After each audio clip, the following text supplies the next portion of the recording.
नमस्कार मित्रांनो, pharma guidance आपल्या यूट्यूब चॅनलवरती आपलं सर्वांचं स्वागत आहे. मित्रांनो, सुरुवातीला आपणास विनंती आहे की आपण या चॅनलला नवीन असाल किंवा या चॅनलला सबस्क्राईब केलं नसाल तर चॅनलला सबस्क्राईब करा. मित्रांनो, थंबनेल तुम्ही पाहिला असाल, या ठिकाणी झेडपी भरती फार्मसी ऑफिसर संदर्भात प्रश्नांची चर्चा. जे काय झेडपी भरती संदर्भातील जे काही महत्त्वाचं जे काय पद होतं फार्मसी ऑफिसर, ह्या पदासंबंधित काही विद्यार्थ्यांचे प्रश्न आहेत, त्या प्रश्नांची उत्तरं आपण या ठिकाणी घेण्याचा प्रयत्न करत आहोत. तर या ठिकाणी बऱ्याच विद्यार्थ्यांनी प्रश्न केलेले आहेत. काही प्रश्न कॉमन आहेत किंवा साधे आहेत, परंतु ते काही विद्यार्थ्यांना समजत नाहीत किंवा त्यांचे काही संभ्रम आहे, अडचण आहे. आपण या ठिकाणी ते पण प्रश्न घेण्याचा प्रयत्न करूयात. जी काय लिस्ट लागलेली आहे, रिझल्ट म्हणून आपण त्याला प्रश्न, बऱ्याच विद्यार्थ्यांचा प्रश्न होता, मला कॉल केले, मेसेज केले, तर त्यांचा प्रश्न होता की जी काय लिस्ट लागलेली रिझल्टमध्ये जेवढे काय नावं आहेत, जवळपास जेवढे काय टोटल नावं असतील त्यांची या ठिकाणी काय सिलेक्शन होईल का, असा प्रश्न होता. तर या ठिकाणी त्याचं उत्तर आहे नाही आहे. जाहिरातीमध्ये जे काय जागा होत्या, समजा ओबीसीला 3 जागा होत्या, तर ओबीसीचे जे काय टॉपचे जे काय जास्त मार्क असणारे विद्यार्थी आहेत त्यांच्याच या ठिकाणी निवड केली जाईल, किंवा पहिले टॉपचे 3 आणि नंतरचे 2 असे 2 वेटिंग असे 5 लोकांची या ठिकाणी निवड यादीमध्ये निवड केली जाईल. त्यामुळं जे काय रिझल्टमध्ये सर्वांचेच जे काय नावं असतील तर त्यांचं सर्वांचंच या ठिकाणी सिलेक्शन होणार नाही. जाहिरातीमध्ये जेवढी काय पदसंख्या आहे त्या कॅटेगरीनुसार त्यांच्या नुसार जे काही जास्त मार्क असणारे त्या कॅटेगरीचे विद्यार्थी त्या ठिकाणी त्यांची निवड केली जाईल. आता दुसरा प्रश्न आहे, रिझर्वेशननुसार निवड प्रक्रिया कशी असणार आहे, हा महत्त्वाचा प्रश्न आहे. रिझर्वेशननुसार निवड प्रक्रिया कशी असणार आहे. समजा या ठिकाणी मी सांगतोय रिझर्वेशन कसं असणार आहे. त्या ठिकाणी समजा ओबीसी असणार आहे, त्याच्यावर EWS असणार आहे, ओपन मी घेत नाही, SC ST. समजा का विद्यार्थी आहे, कोणत्याही कॅटेगरीचा एक विद्यार्थी आहे, ह्या कॅटेगरीपैकी कोणताही विद्यार्थी असो, त्याला जर तो मेल असेल, जनरलमधून त्यानं फॉर्म भरला असेल या कॅटेगरीच्या जनरलमधून, या ठिकाणी जनरलमधून फॉर्म भरणारा मग मेल असू शकतो, फिमेल असू शकतो, त्याला टॉपचे मार्क आहेत ओपनच्या बरोबर, ओपन बरोबर आहे.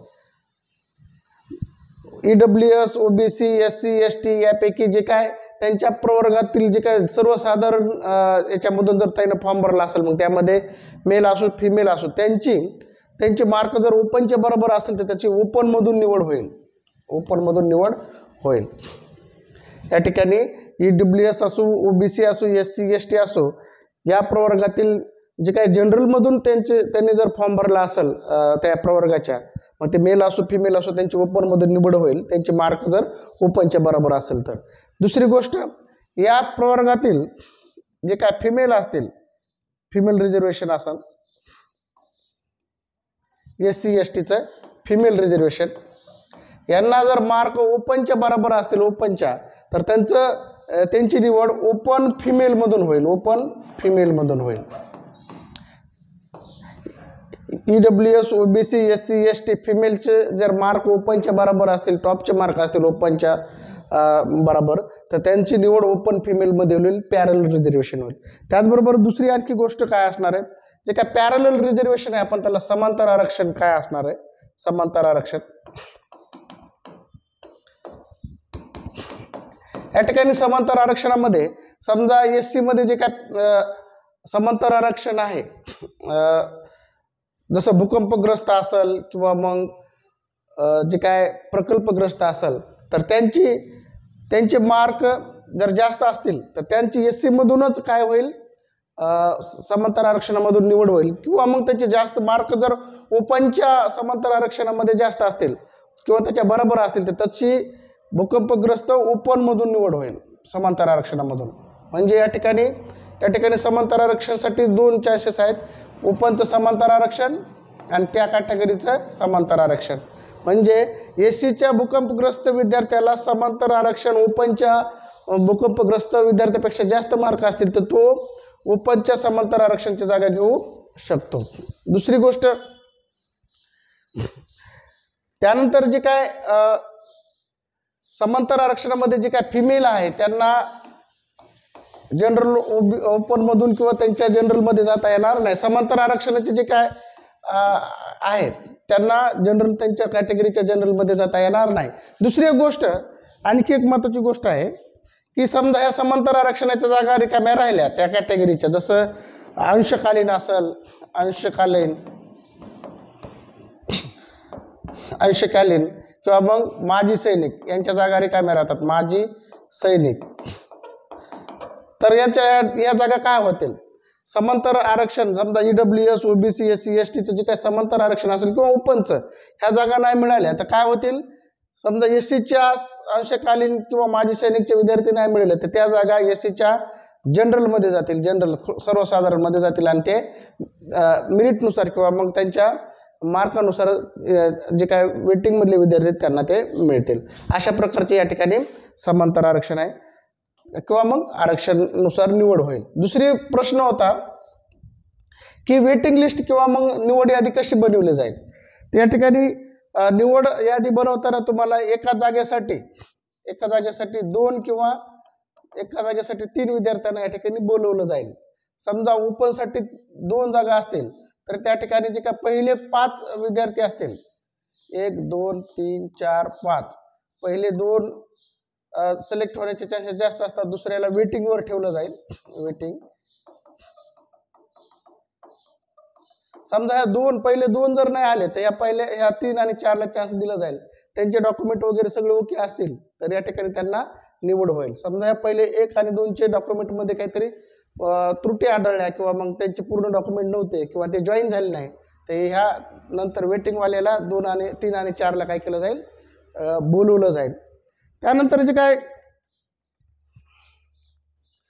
निवड यादी आहे किंवा मग जी काय वेटिंग लिस्ट आहे ती 1 वर्षाचा त्या ठिकाणी काय असणार आहे, त्यांना पिरियड असणार आहे किंवा मग 1 वर्षासाठी व्हॅलिड असणार आहे. म्हणजे जी काय ही भरती प्रक्रिया आहे ह्या भरती प्रक्रियामध्ये कुणी जर 1 वर्षामध्ये जॉईन करून सोडून गेले किंवा ती जागा रिकामी राहिली तर जी काय वेटिंग लिस्ट आहे मेरिट लिस्टनुसार त्या विद्यार्थ्याला त्या ठिकाणी काय केलं जाईल? बोलवलं जाईल. त्यामुळं असं समजू नका मित्रांनो की जॉईनिंग झाली म्हणून भरती प्रक्रिया संपली. तुम्हाला 1 वर्षापर्यंत ह्या गोष्टीकडे तुम्हाला लक्ष द्यायचं आहे. कोणती जागा रिकामी राहिली, कोणी जॉईन केलेलं सोडून गेले का, किंवा काय त्यांचे डॉक्युमेंट व्हेरिफिकेशनला किंवा मग डॉक्युमेंट त्यांच्याकडे नव्हते तर त्या मुदतीत त्यांनी सबमिट केले का नाही, त्यानुसार त्यांचं काय होऊ शकतं? अपॉइंटमेंट. ही अपॉइंटमेंट तात्पुरती आहे. यांच्यामध्ये काही डॉक्युमेंटमध्ये किंवा काही अडचणी आल्या तर त्यांचं या ठिकाणी काय होऊ शकतं? त्यांना काढून टाकलं जाऊ शकते किंवा त्यांची नियुक्ती रद्द केली जाऊ शकते. त्याचबरोबर दुसरा एक प्रश्न होता विद्यार्थ्यांचा की जे काय निवड यादीमधील विद्यार्थ्यांचे इंटरव्ह्यू घेतले जातील का? तर डॉक्युमेंट व्हेरिफिकेशनच्या वेळेस कोणत्याही प्रकारचे इंटरव्ह्यू होणार नाहीत.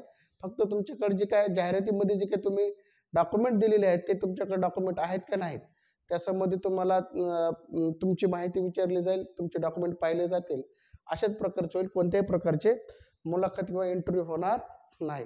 आता दुसरी गोष्ट आहे की डॉक्युमेंट कोणते लागतील, तर जाहिरातीमध्ये जे काही डॉक्युमेंट दिले तेवढेच तुम्हाला डॉक्युमेंट न्यायची गरज आहे. इतर कोणतेही डॉक्युमेंट तुमच्याकडून मागवले जाणार नाहीत.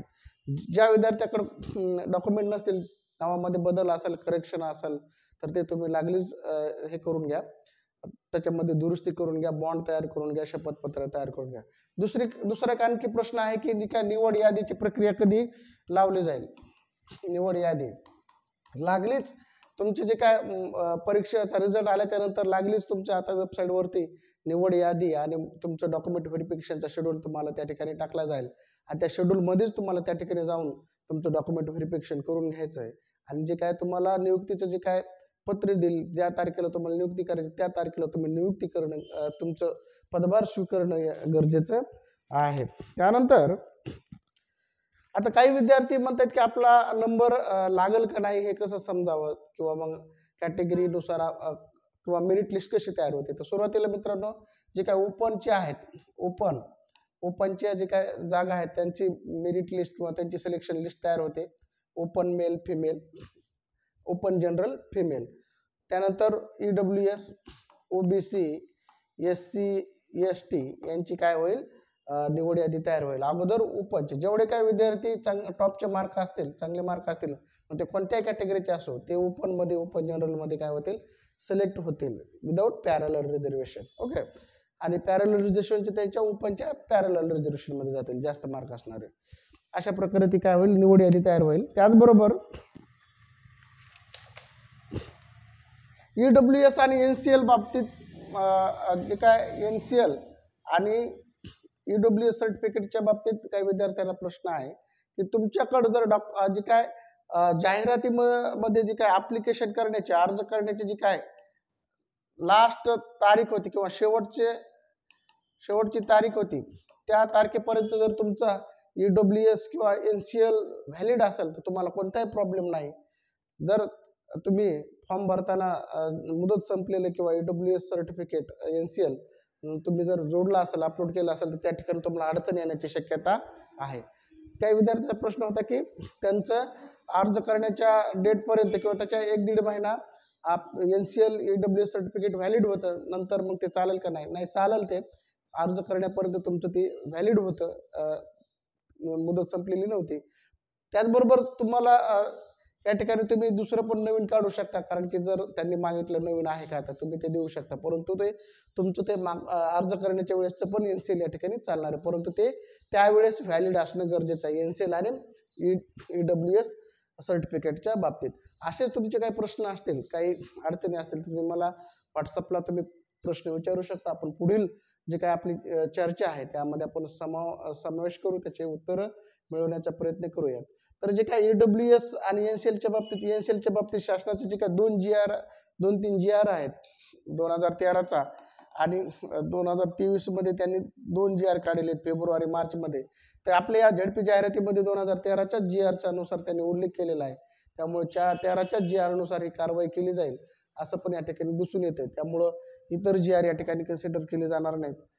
13च्या GR नुसार तुमच्याकडं फॉर्म भरण्याच्या जे काय अंतिम दिनांक आहे त्यावेळेस तुमच्याकडं NCL मुदत संपलेली नसू नये किंवा मग व्हॅलिड असणं गरजेचं आहे. तर या ठिकाणी आपण थांबूया. चॅनलला सबस्क्राईब केलं तर सबस्क्राईब करा. जय हिंद, जय महाराष्ट्र.